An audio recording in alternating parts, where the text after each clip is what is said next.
سایه‌های خیانت راوی داستان‌های واقعی زندگی هاست.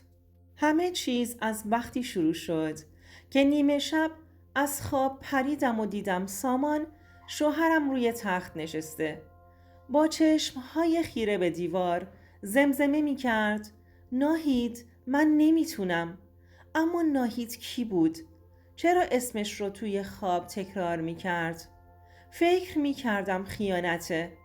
اما وقتی اون طلسم لعنتی رو زیر فرش پیدا کردم فهمیدم که ماجرا خیلی ترسناکتر از یه خیانت ساده است. میخوای بدونی چی شد؟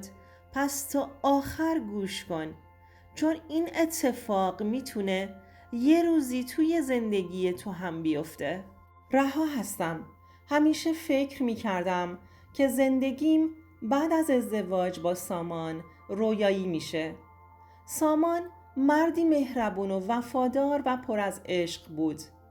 همون کسی که آرزو داشتم تا آخر عمر کنارم باشه.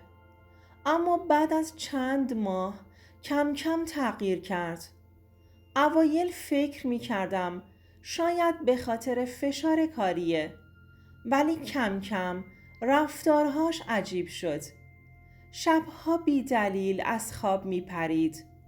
با چشمهای وحشت زده به دیوار خیره می شد و گاهی اسم زنی رو زیر لب زمزمه می کرد که من نمی شناختم: ناهید.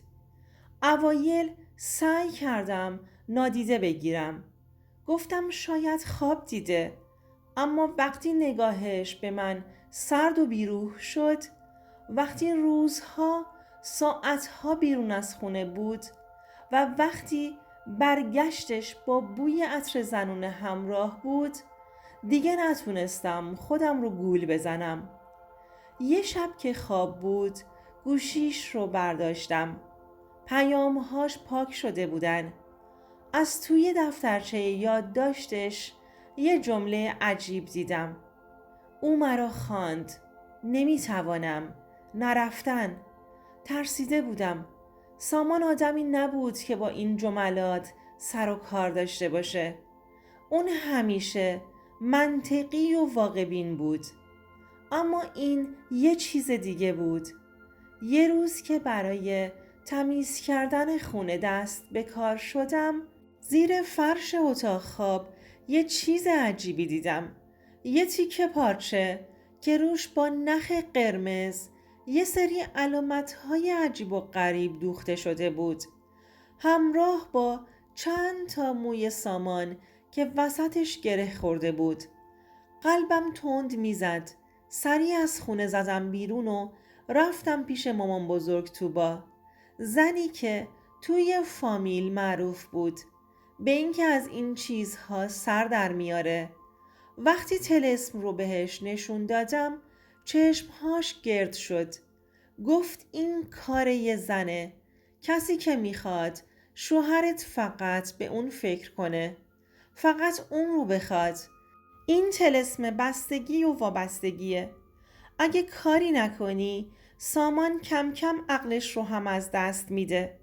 نمیدونستم باید بخندم یا بترسم. طلسم توی قرن 21. اما چیزی که میدیدم، چیزی که توی رفتارهای سامان تغییر کرده بود، همش بهم میگفت که یه چیز این وسط درست نیست. تصمیم گرفتم دنبال اون ناهید بگردم. بعد از کلی جستجو و سرک کشیدن توی گوش و کنار زندگی سامان فهمیدم که ناهید یه مطلق است که توی گذشته یه مدت کوتاه با سامان رابطه داشته، ولی بعد از ازدواج ما اون رابطه تموم شده، یا حداقل من اینطور فکر می کردم. اما چیزی که نمیدونستم این بود که اون رابطه تموم نشده بود، بلکه ناهید هنوز سامان رو تو چنگش داشت. اون طلسم یه شوخی نبود. یه شب سامان خونه نبود. از روی کنجکاوی رفتم سراغ یه فالگیر معروف. فالگیر تا چشمش به طلسم افتاد گفت این زن هنوز هم با شوهرت ارتباط داره، ولی نه فقط توی واقعیت بلکه تو خوابهاش هم. اون طلسم باعث شد سامان ناخودآگاه به سمتش کشیده بشه. اگر باطلش نکنی زندگیت رو از دست میدی. همون شب سامان دیر برگشت.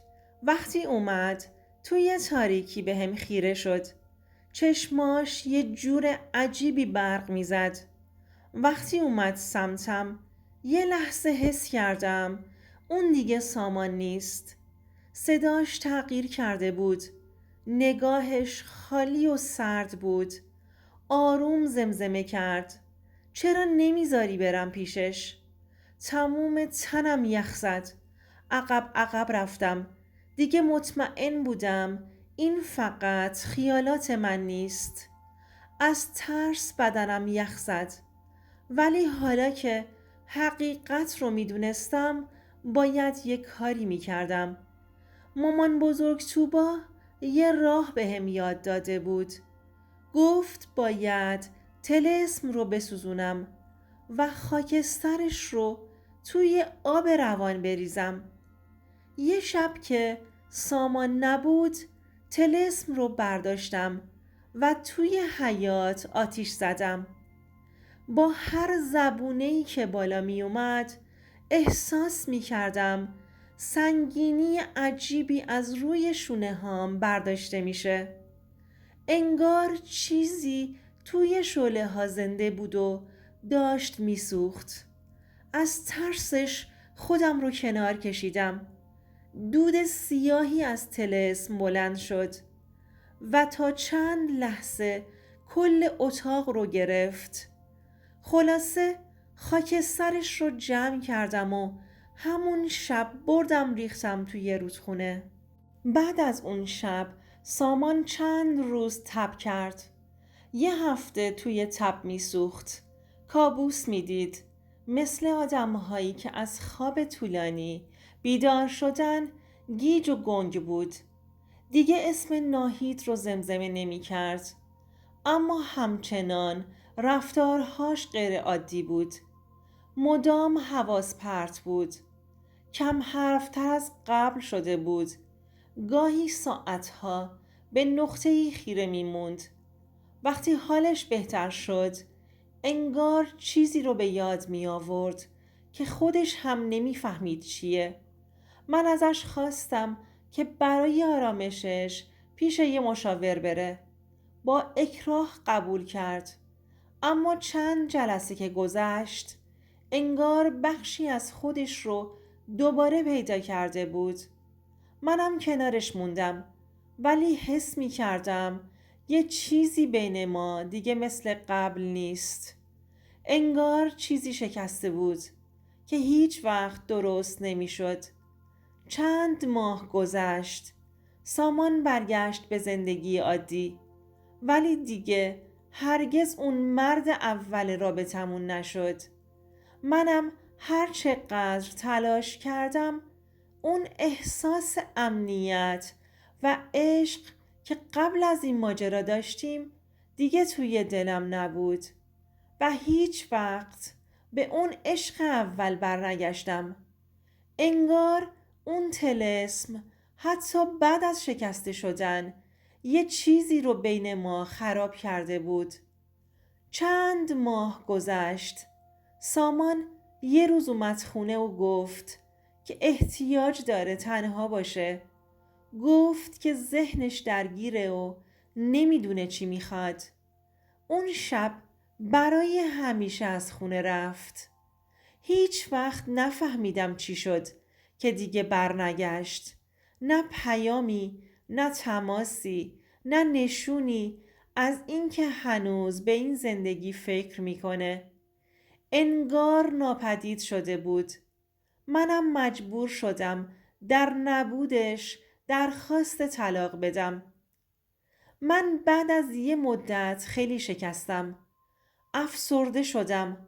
اما کم کم فهمیدم که این اتفاق باید میافتاد.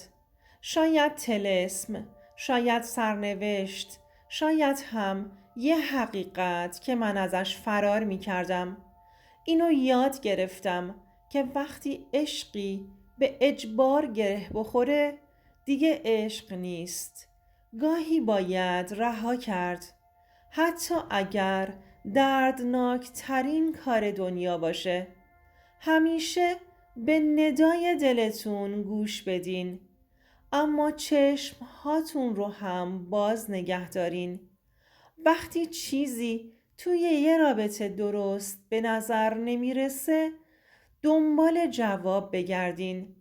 بعضی وقتها حقیقت از چیزی که فکر میکنین ترسناکتره، اما بدونید که هر چی که باشه قدرت عبور ازش رو دارین. همیشه حواستون به آدم‌هایی که وارد زندگیتون میشن باشین. گاهی وقتها بعضی‌ها حاضرن از هر راهی برای به دست آوردن چیزی که میخوان استفاده کنند، حتی جادو.